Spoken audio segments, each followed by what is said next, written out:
The thing that most of our clients are really looking for is website clicks, new leads, email, newsletter signups, whatever those final conversions are. So with some clients, it's more about thought leadership and building larger audiences, but most of our clients want, whether they're B2B or B2C, they want more sales and more revenue. And so we help drive that through social. If your Facebook page for your business is not credible, it's not active, there's not live content, there's nothing of value for your target audiences, and you have a small fan base, you don't look credible. You don't look like a real company.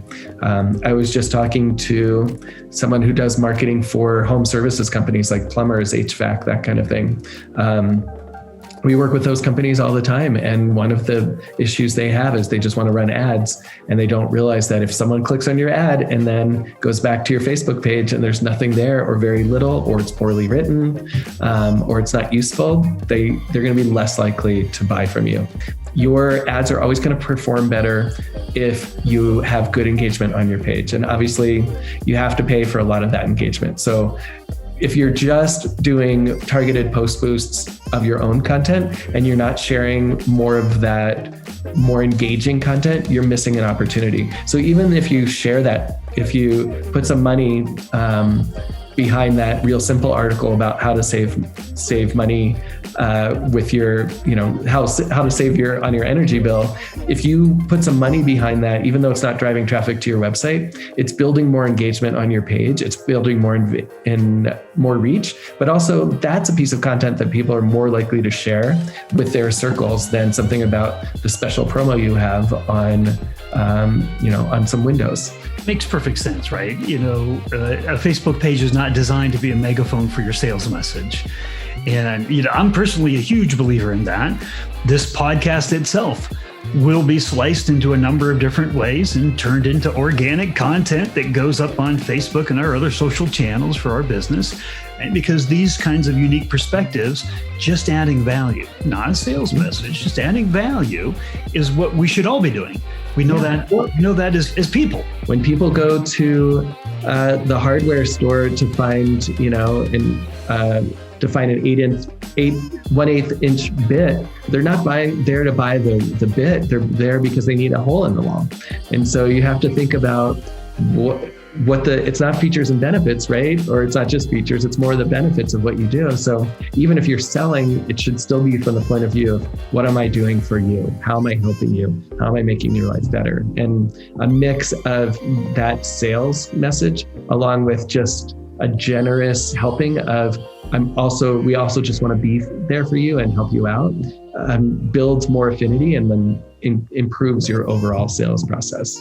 The most important thing you can do is create a content plan. And it's really, really easy. It doesn't have to be like we build in spreadsheets, right? Like where we have the days of the week and the types of content and kind of build it in there. But really for a small company, if you just had a template where you just wrote down from Monday, Monday, Tuesday, Wednesday, Thursday, Friday, Saturday, Sunday, maybe put it in a spreadsheet. And you say, every Monday, Wednesday, and Friday, we're doing owned content. Every Tuesday and Thursday and Saturday and Sunday, we're doing curated content.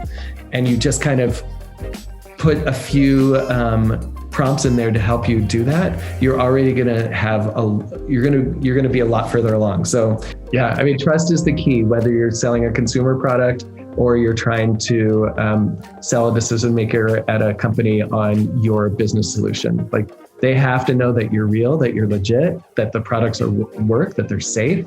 And the best way to do that is tell a good brand story organically on social, and then boost that and sell that and do all the things you can to build the visibility there, but make sure that your organic content is strong and useful to your target audiences. There's the ongoing debate of what gets more engagement, images or videos. What's your point on that? There's no debate. It's video. Video performs better than any other sort of content across any channels. And right now, and just in the last year, vertical video has been the type of content that you want to try to do the most of. Once TikTok went viral, whatever you want to call it. Yeah. And once Instagram was like, oh, we have to copy that now.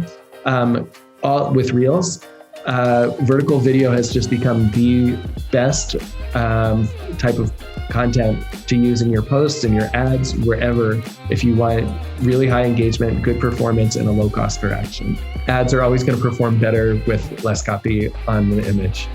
And that's just an aesthetics thing as much as it's anything else. So unless it's a really important message, we really still try to limit how much copy we put on an image.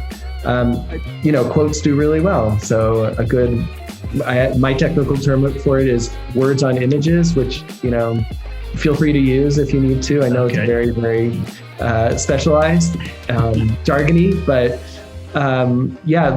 words on images can perform really well if they're inspiring. You just have to know that it's going to take more money to get that visibility because the cost per action might be a little higher or the reach might be a little lower.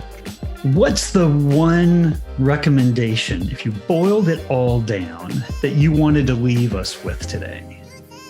I would say it's get consistent. Just post every day or almost every day, and build out your Facebook profile or your fan page to your business page to be credible, to be professional, to be consistent, and to be of value for your target audiences. It's all about that consistency and that value.